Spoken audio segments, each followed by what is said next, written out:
Olá pessoal, tudo bom?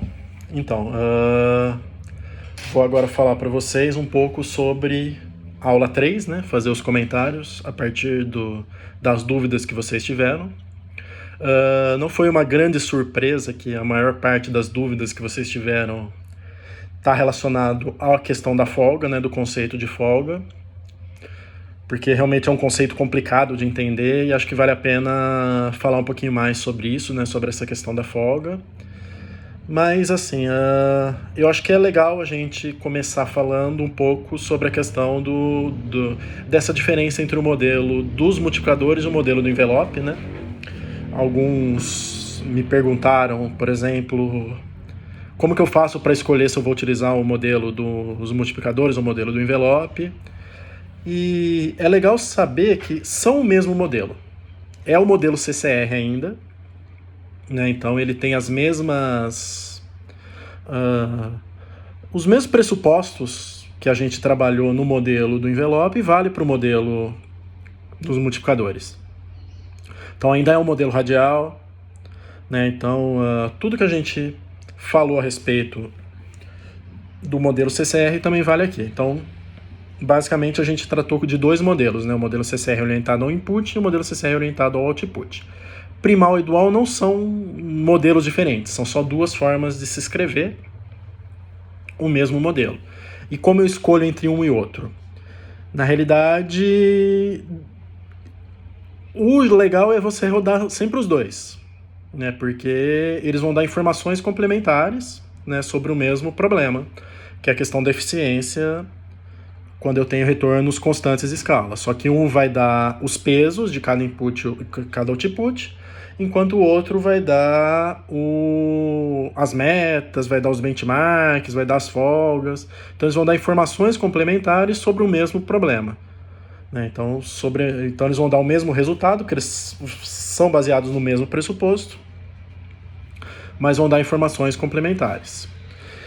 Uma coisa legal da gente falar sobre essa questão de forma dos multiplicadores e forma do envelope é que eles são construídos com bases diferentes, né? Então, o modelo dos multiplicadores é construído com base naquelas definições que a gente trabalhou, na definição de produtividade, na definição de eficiência. Então, ele parte do modelo fracionário, que depois é linearizado e vira o modelo CCR. Já o modelo, ou melhor, já a forma do envelope, ela é construída em bases, usando conceitos mais da geometria.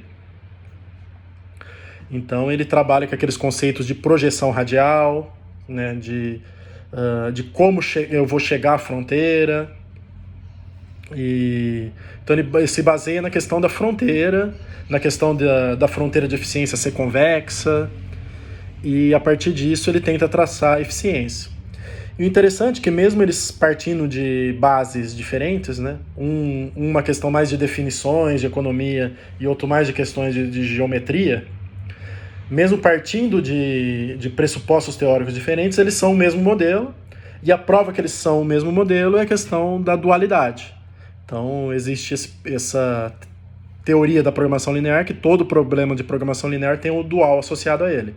E esses dois modelos, né, a forma do envelope e a forma dos multiplicadores, eles são o mesmo modelo, porque eles são o dual, eles se relacionam a partir desses princípios da dualidade, né, que falam que o modelo dual, cada variável do modelo primal corresponde a uma restrição do modelo dual e vice-versa.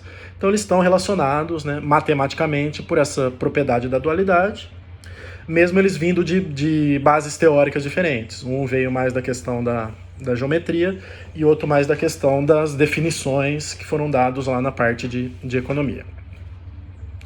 Bom, então, entendendo que eles são o mesmo modelo, não faz muito sentido eu falar se eu vou escolher um ou outro. Na verdade, eu escolho o modelo CCR e escolho a orientação.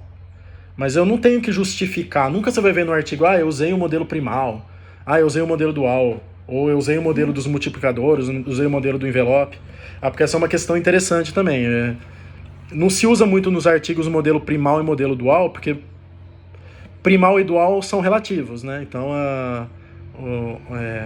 eu posso dizer que o modelo dos multiplicadores é o dual da forma do envelope, porque são palavras relativas. Então, O dos multiplicadores geralmente é conhecido como modelo primal porque ele surgiu primeiro, mas é melhor a gente tratar como forma dos multiplicadores e forma do envelope. Mas, como eu falei, não faz muito sentido escolher entre um e o outro, porque eles são o mesmo modelo que chegam a resultados complementares. Então, vamos às folgas, né? Então, primeiro, né, no que esse modelo dual se baseia? Então, como eu falei, ele se baseia na questão da projeção radial. Então, voltando lá um pouquinho na aula passada, o modelo CCR é um exemplo de um modelo radial. E o modelo radial diz o seguinte: a eficiência representa o quanto que eu devo aumentar todos os inputs, ou melhor, o quanto que eu devo diminuir todos os inputs na orientação aos inputs, ou quanto que eu tenho que aumentar todos os outputs para me tornar eficiente. Então, uma eficiência de 80% significa que se eu multiplicar todos os meus inputs por 0,8, eu vou me tornar eficiente. Ou se eu dividir todos os meus outputs por 0,8, eu vou me tornar eficiente. Então, é o quanto que eu tenho que aumentar e o quanto que eu tenho que os meus outputs, ou o quanto que eu tenho que diminuir os meus inputs para chegar na fronteira. Então, a eficiência tem essa interpretação justamente porque ela é um modelo radial e eu trabalho com todos os inputs e todos os outputs em bloco. Então, eu aumento todos eles na mesma proporção e eu diminuo todos eles na mesma proporção.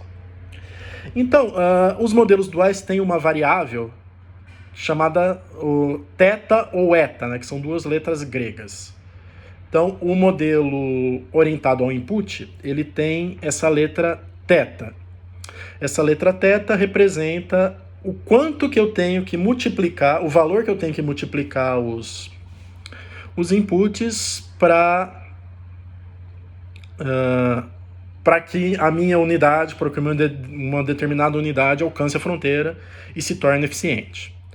Então, como eu falei, o θ é sempre o valor de 0 a 1, né? Então, se o θ for 0,8, se eu multiplicar todos os meus inputs por 0,8, eu atinjo a fronteira. E na orientação ao output é a mesma coisa, só que aí eu tenho a variável eta. E a variável eta é uma variável maior que 1. Então também é o quanto que eu tenho que multiplicar os meus outputs para me tornar na fronteira.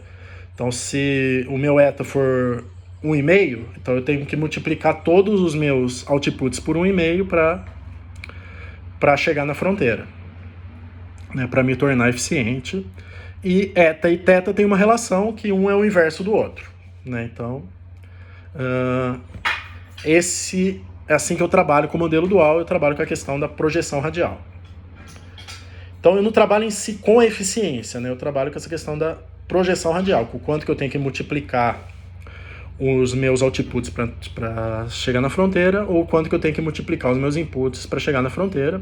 Porque, como eu falei para vocês, a forma do envelope do modelo CCR, ou do modelo BCC, ou de qualquer outro modelo, tem uma base geométrica. E aí onde que entra a folga nisso tudo? A questão é o seguinte: nem sempre eu consigo atingir a fronteira simplesmente com a projeção radial. No seguinte sentido: às vezes, se eu multiplicar todos os inputs por 0,8, por exemplo, né? Às vezes eu não chego num ponto eficiente. Por quê? Porque às vezes tem um input lá que está sobrando. A proporção entre os inputs não está boa. A proporção entre os inputs está desequilibrada. Então, mesmo eu reduzindo todos os inputs igualmente, em 0,8, por exemplo, às vezes tem algum inputzinho lá que tem uma sobra e essa sobra eu não consigo, não está refletida nesse 0,8 que eu vou reduzir todos os inputs. E a mesma coisa com os outputs. Então, às vezes eu tenho que aumentar os outputs em 25%, porque o meu eta deu 1,25. Então eu tenho que multiplicar todos os outputs por 1,25 para chegar na fronteira. Mas às vezes tem algum output ali que está sobrando, né, que tem um valor a mais proporcionalmente aos outros, e que se mesmo ele está muito inferior aos outros, né, e mesmo que eu aumente todo mundo em 1,25, ainda vai faltar um pouquinho a mais daquele output específico para chegar na fronteira. Então esse pouquinho a mais que eu tenho que reduzir o input ou aumentar um determinado output é o que eu chamo de folga. Então aquilo a mais da eficiência que eu tenho que ou reduzir o input ou aumentar o output. E vamos dizer assim, ele aparece nos modelos radiais, modelo CCR e BCC, e assim, não tem como evitar. A própria definição da eficiência como sendo um aumento proporcional de todos os outputs ou a diminuição proporcional de todos os inputs para chegar na fronteira, ela abre o pressuposto, ela abre a possibilidade de existir folga. Né? Porque às vezes simplesmente é matematicamente impossível eu chegar na fronteira sem ter essa folga, sem ter esses adicionais, né, de output ou de output para aumentar ou de input para reduzir. Então, vamos dizer assim, é uma questão matemática. Vamos dizer assim, eu estou buscando a máxima redução de outputs, ou melhor, a máxima redução de inputs ou a máximo aumento de outputs para chegar na fronteira, tratando todos os inputs e todos os outputs em bloco, mas às vezes matematicamente é impossível eu chegar na fronteira sem fazer algum ajustezinho individual em algum input ou algum output. A DEA vai procurar chegar na fronteira o máximo possível sem precisar dessas folgas. Então ela vai procurar trabalhar o aumento dos outputs em bloco através da variável eta, ou a diminuição dos inputs em bloco através da variável θ, o máximo possível sem precisar recorrer à folga, sem precisar recorrer a esses ajustes individuais em algum input e em algum output. Mas às vezes, então a própria formulação matemática é projetada para fazer isso, para eu buscar a máximo aumento dos outputs possível e a máxima diminuição dos inputs possível para chegar na fronteira sem precisar da folga. Só que às vezes matematicamente é impossível. Às vezes não dá para chegar na fronteira só com aumento equiproporcional de outputs ou a diminuição equiproporcional de inputs. Às vezes a folga tem que aparecer para o modelo rodar, para o modelo fazer sentido matematicamente.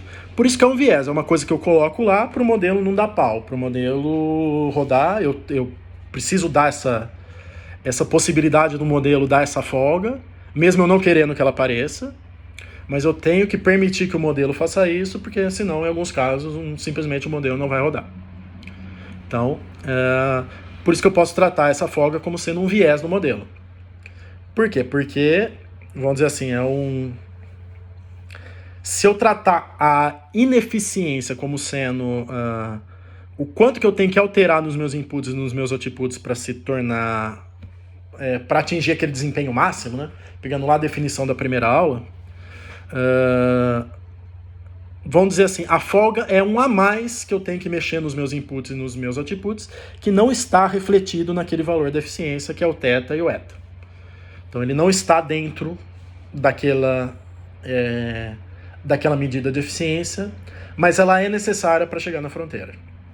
Então, por essa interpretação, eu posso dizer que é um viés do modelo.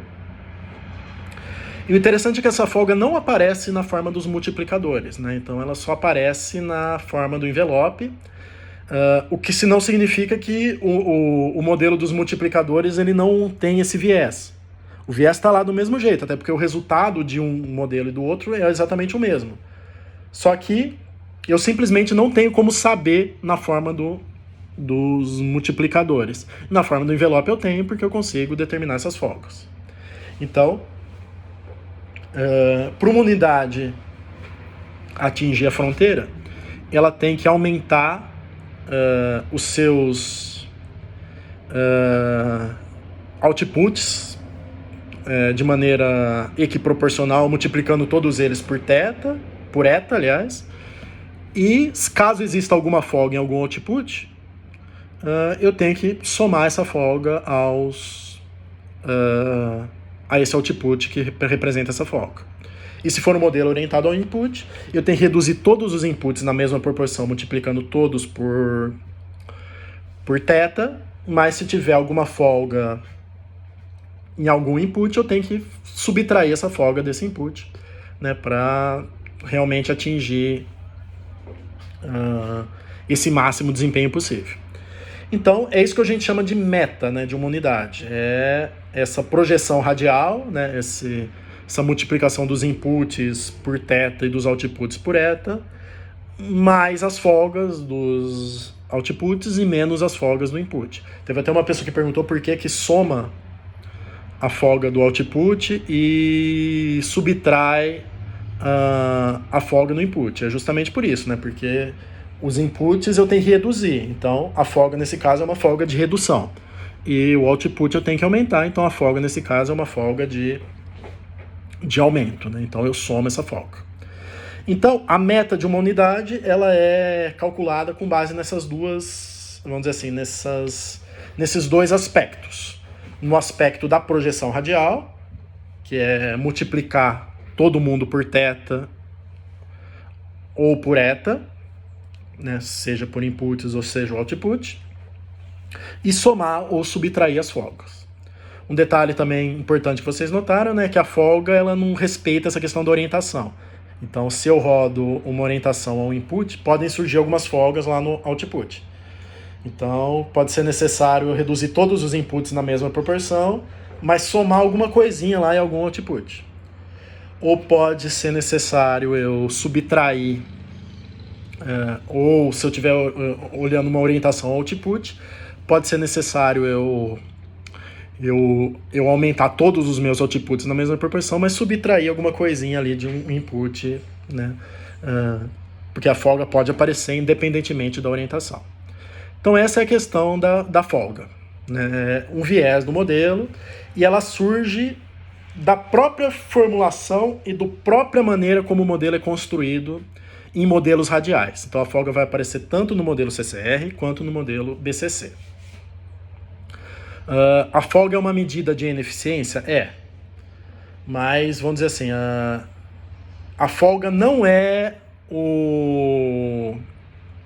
a principal questão da ineficiência. Então, por exemplo, se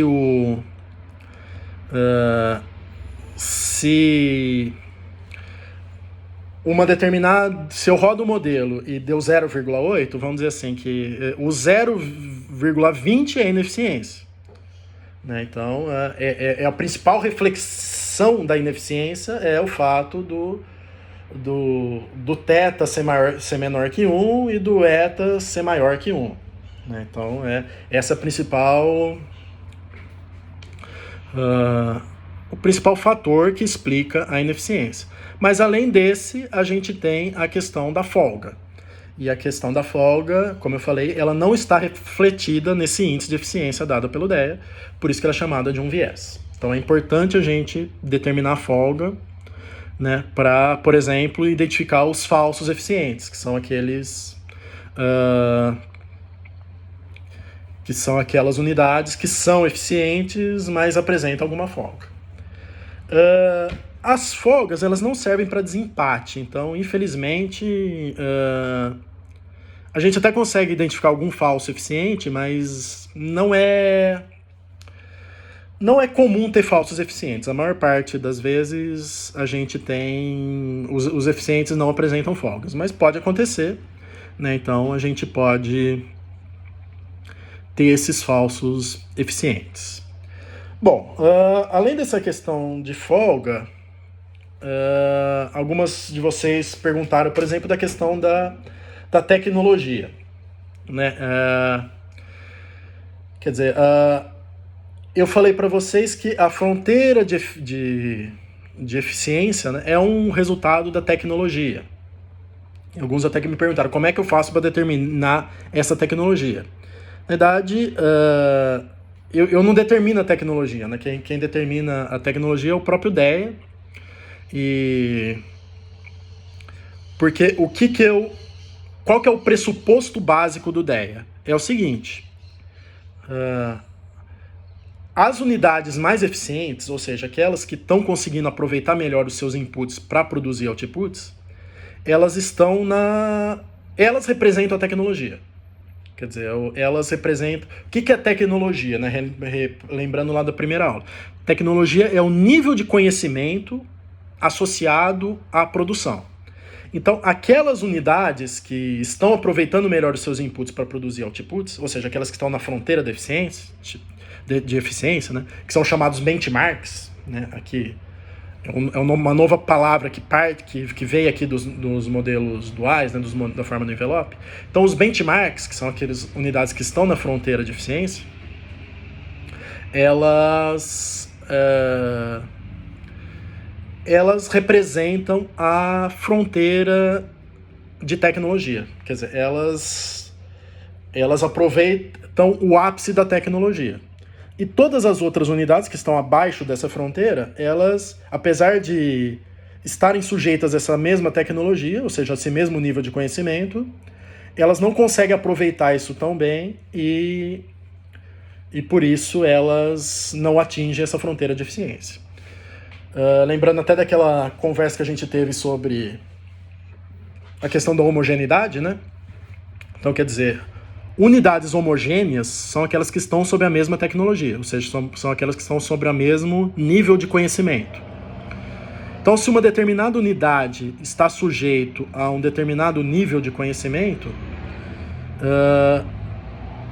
porque ela aproveita os seus inputs e transforma em output de uma determinada maneira, a gente parte do pressuposto que todas as outras unidades poderiam atingir a fronteira, né, e poderiam se igualar a essa unidade, já porque elas estão sujeitas a essa mesma tecnologia, ou seja, estão sujeitos a esse mesmo nível de conhecimento. Então esse é o pressuposto que a gente parte, e é isso que representa a questão da tecnologia. Então, eu acho que é basicamente isso, assim, que foram as principais dúvidas, né? Essa questão da folga principalmente.